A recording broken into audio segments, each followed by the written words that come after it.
Do you have any advice on systemizing and scaling a company with bespoke offerings? Yes, I do.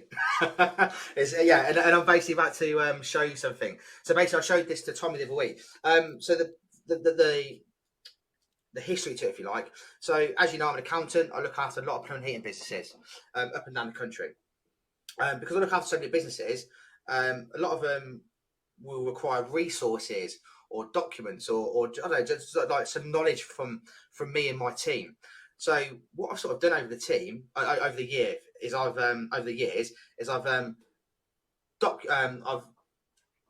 put all the documents which I produce for people in a sort of in a database.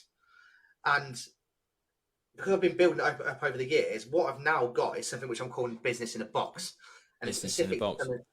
Yeah, Hang on. Business in a box deserves me making a bit more of an effort to come bring my finger over to somewhere else and get that. Business in a box. You've heard it here first on Built to Last online. that's it. That's it. So it is exactly what it says in the tin. It's a business in a box. I've systemised a plumbing and heating business to the point where it's like populated with all the resources which one would need to get going, if you like. Now, the thing about business is that a business is a baby, and a business constantly evolves and grows and changes. So because of that, the product which I'm about to show you, or the database which I'm about to show you, is constantly growing. It's constantly growing. It's constantly adapting and changing with the times. So I think what I'm going to do is I want to share my screen and just sort of like talk over it and tell you guys Yeah, a little sure. bit about it. Tommy, do interrupt, do jump in. Yeah, And so you just hit that share button, and then once you hit that, that pops up on a different screen over here, and okay, then I right. go. Can you see Mario in a minute? Sorry, Can you see Mario? I can. Yes, I'm gonna Yeah. show Right. that for everybody. I've sort of like put all the systems which we've produced over the years onto some software called Notion. Now, Notion is like an online database. When you log into it, there's nothing on there, but you sort of produce stuff as you go. So because this is like all systems and processes for a plumbing and heating business, what I've done, I've sort of split a plumbing and heating business up into its core business functions. Now, what the business functions are strategy and leadership. So you guys that are on this call, you're probably the bosses, you're probably the directors of your business. So how you want to take your business, the direction you want to take it, sort of like document it and explain to your team where you want to go, where you want to take the business. So this is like the top of the business, if you like, the top of the triangle. Now, coming off the triangle, we've got all the different departments within a plumbing and heating business, which are made up of people and HR, internal admin, finance, operations, marketing and sales, and then software IT, and then miscellaneous, which will house everything else.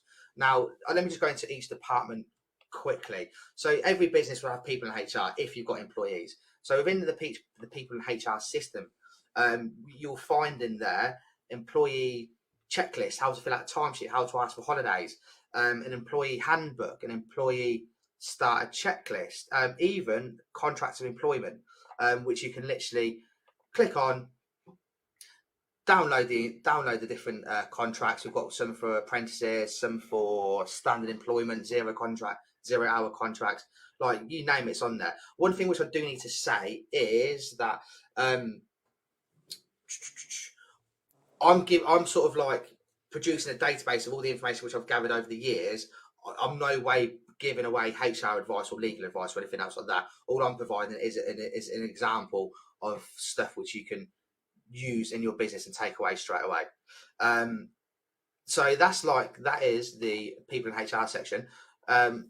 If you go into, let's go into internal operations, or let me just explain internal operations.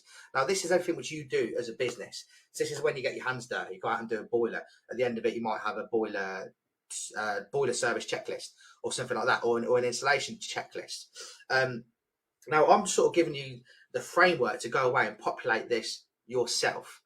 Some elements I've done myself, but other elements you as a business owner will know how you want to do things, in which case this is for you to go away and populate. As a business, you can have like your accounting software, it could be Zero, and you also can have your project management software, which could be like Service Mate, Comsoft Packer, whatever. Yeah. This isn't there to replace that software. No. This is there to sit on top of it, to let all your employees know how to do something. This is how we do it in the business.